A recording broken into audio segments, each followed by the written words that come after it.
You know why it's so hard for a lot of white people to admit our complicity and active hand in racism and white supremacy and understand that systemic racism is real? Here's one of the reasons. Because if you, as a white person, begin to understand and believe that, that means your mom and dad were wrong. Your grandparents were wrong. Your teachers were wrong. Everything you've learned about history is wrong.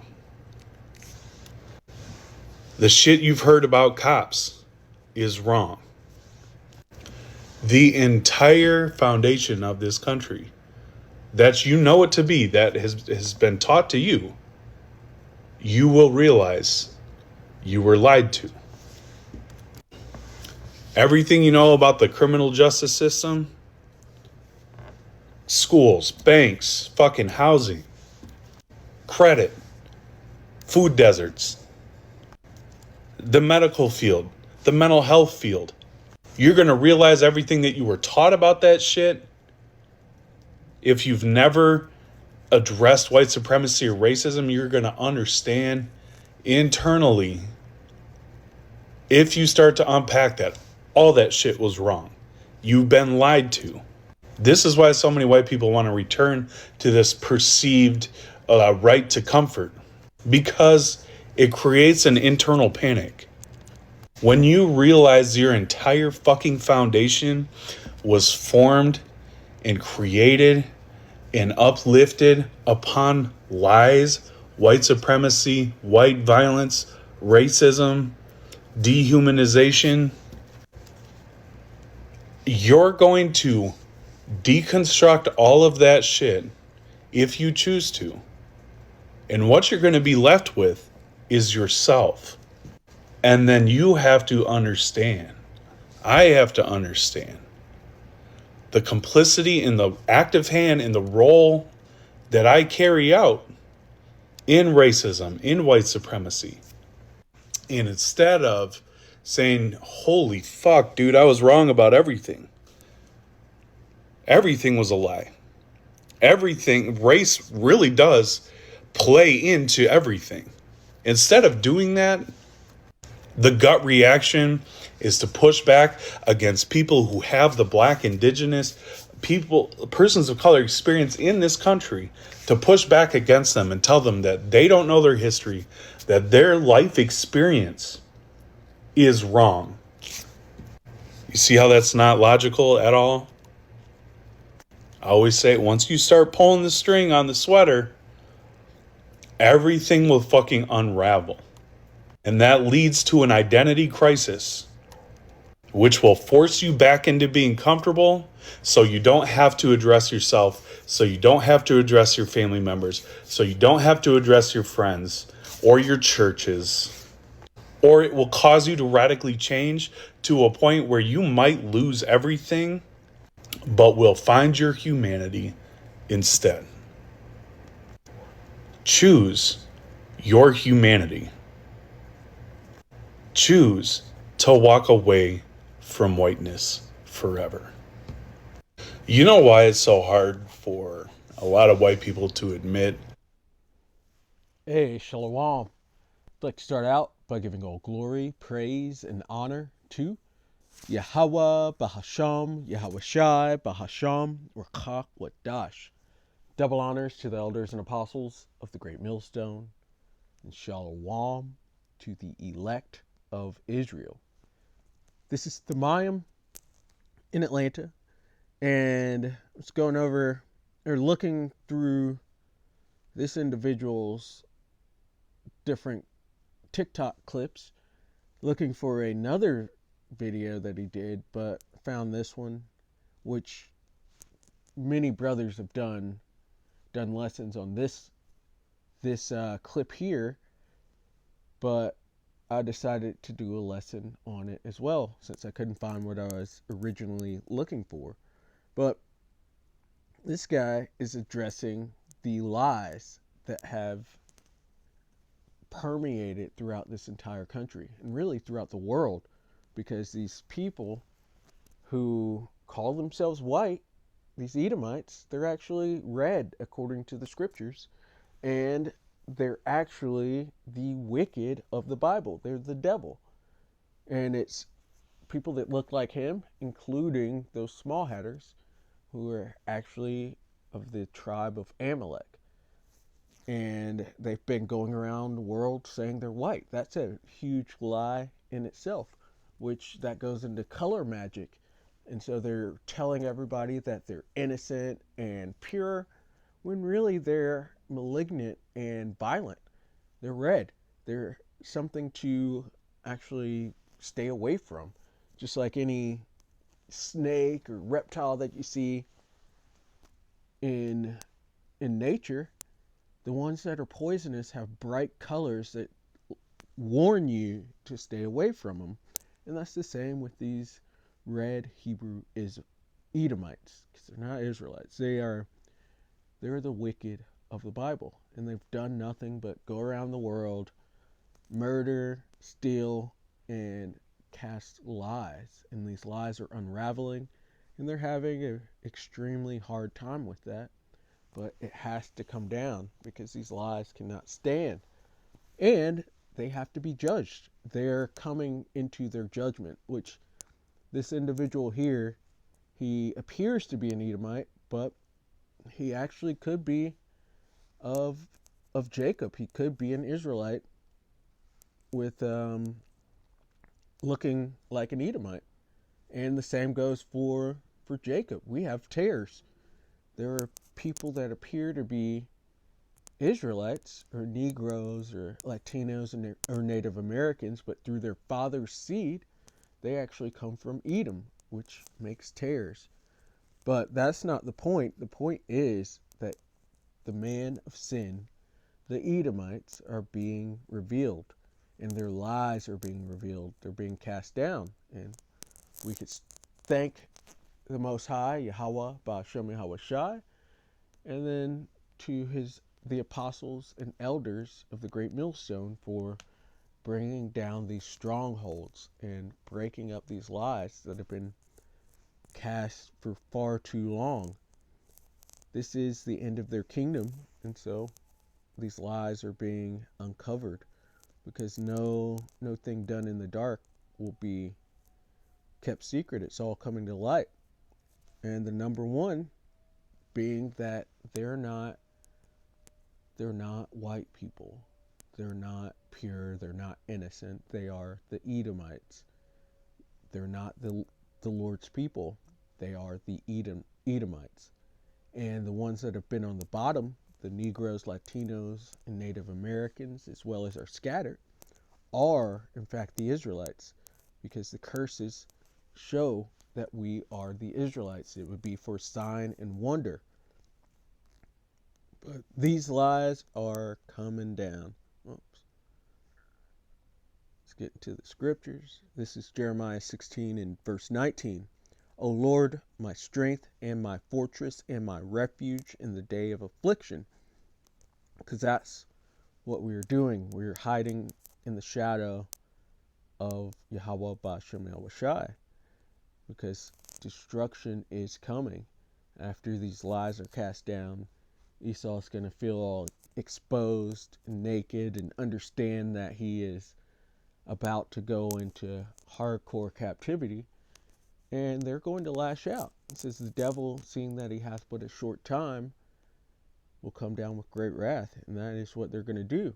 And eventually the nukes are going to go off and completely burn up Babylon the Great, which is America and various other parts of the world. But Babylon will never be dwelt in again, which means we need protection. And so we seek that protection, that strength in this day of affliction that's coming through Yahweh Ba'ashem Yahweh Shai, and returning to him and trying to practice the law, statutes, and commandments to the best of our ability, and getting this word out, getting the warning out to our people to wake up and come out of that haze, that Babylonic Babylonish haze that's been cast over this entire earth, come out of that and seek refuge under Yahweh Bashem El Shai. It says, in my refuge in the day of affliction, so that's where we're hiding. It says, the Gentiles shall come unto thee from the ends of the earth, and shall say, surely our fathers have inherited lies, vanity, and things wherein there is no profit.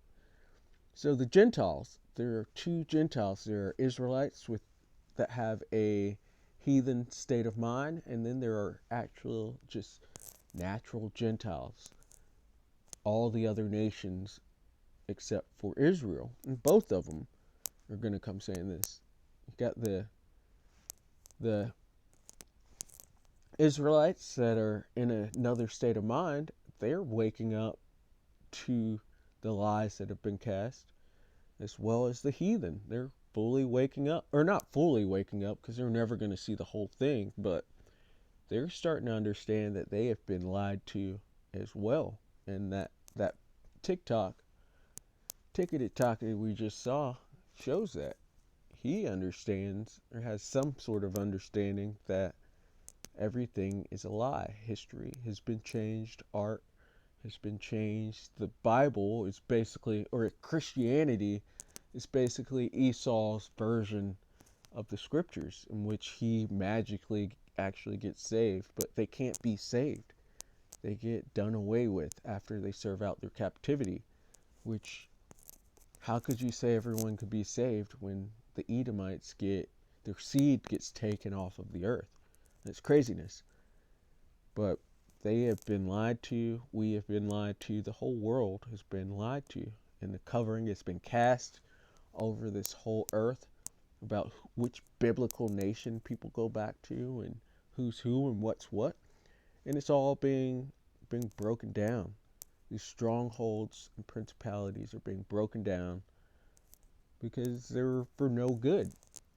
It has a whole world in darkness and in total confusion because of the lies of the Edomites. And it starts with them not wanting to be Edom, so they've gone around taking land and calling themselves after those names. They did it with the Greeks. You see it in 1 Maccabees. Alexander defeated Darius of the Persians and Medes, and was the first to reign in his stead. And so you hear them called Alexander the Greek, and they became Grecians, even though their lineage goes back to Esau. So that's part of them trying to wipe away the Edomites, but it can't be wiped away. The Lord said that Esau's not going to be able to hide himself anymore.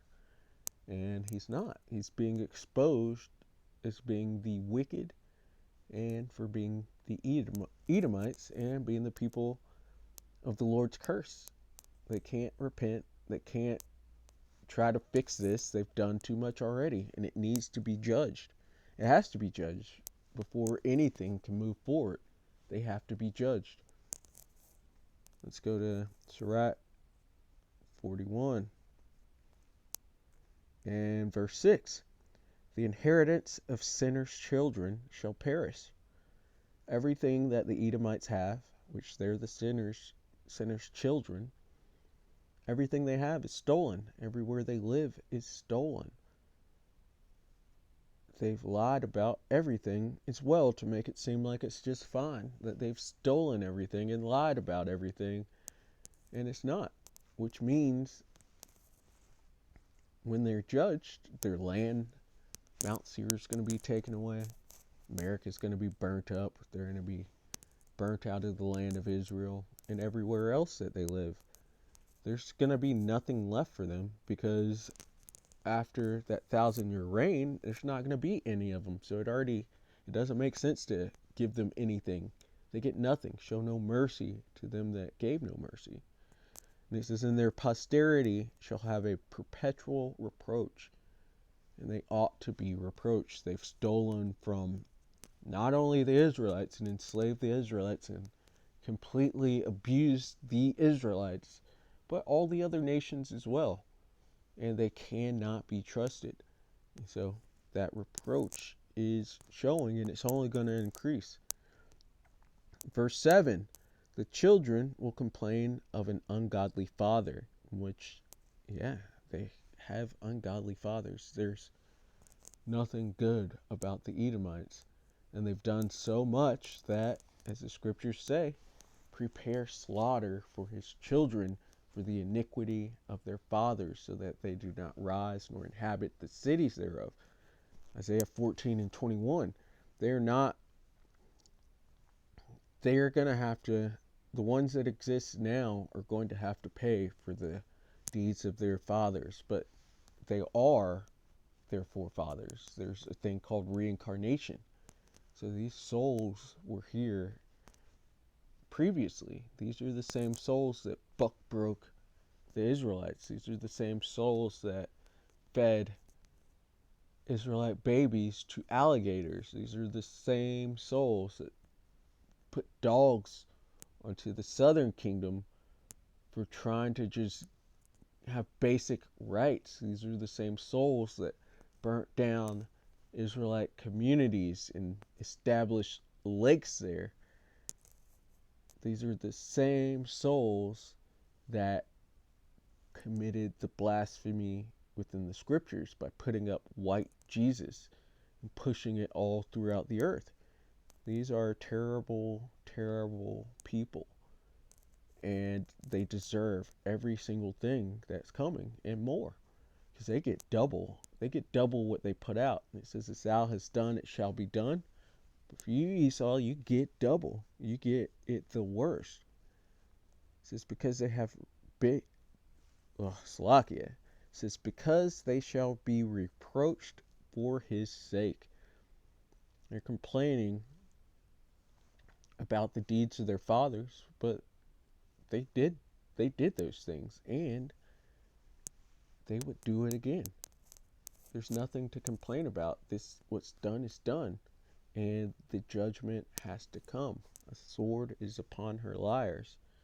It's time for you all to go down. And there's more that they're about to do. It says a time of trouble as never before, because this devil is going to come down with great wrath, because he can't stay in power. They're going to try to keep that power, but there's no way that they can keep that power. The ultimate power is coming back to put you into your rightful place, which is at the bottom, in the dirt, in the pit. You deserve nothing. You won't get any mercy, and you deserve no mercy. And so, Lord willing, that was edifying. I'd like to give all glory, praise, and honor to Yahweh, Bahasham, Yahweh Shai, Bahasham, Rakach, Wadash. Double honors to the elders and apostles of the great millstone, and Shalom to the elect of Israel. Shalom.